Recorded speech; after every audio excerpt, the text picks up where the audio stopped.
Good evening, it's 5 o'clock, I'm Shweta Gopinath. Fuel prices in Bournemouth have risen to pound 120, beating prices in all other parts of the country. We spoke to British Petroleum Press Officer David Nicholas. The only thing I will say about the UK petrol market is it is very competitive.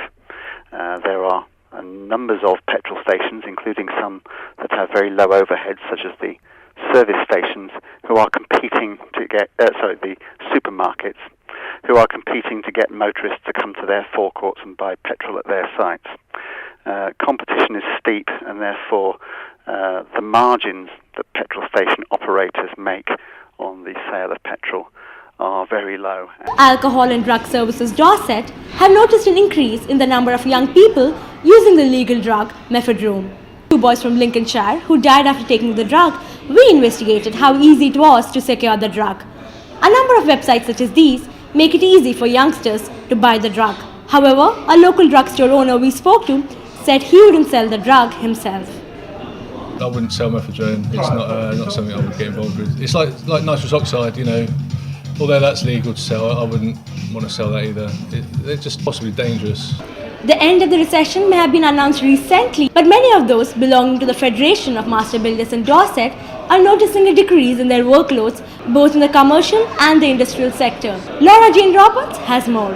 New builds like this barn conversion are being left unfinished as Dorset's small building firms are still being hit by the recession. People not having the disposable income available for building work is a reason many local builders are giving. And whilst there has been much talk about a white-collar recession, economists say that figures clearly show manual workers such as those in the building trade are continuing to suffer the most. This is Laura Jane Roberts reporting for iNews.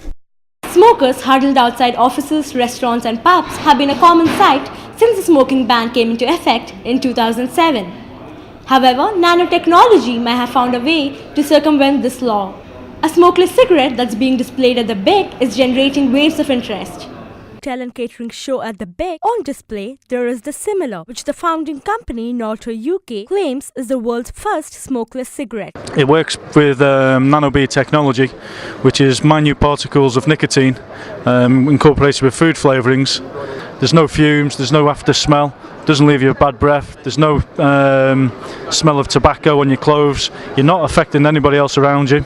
Despite all these advantages, the high purchase price of £6 for a pack might just keep these cigarettes off the shelves for a while at least. That's all for now. Have a good evening.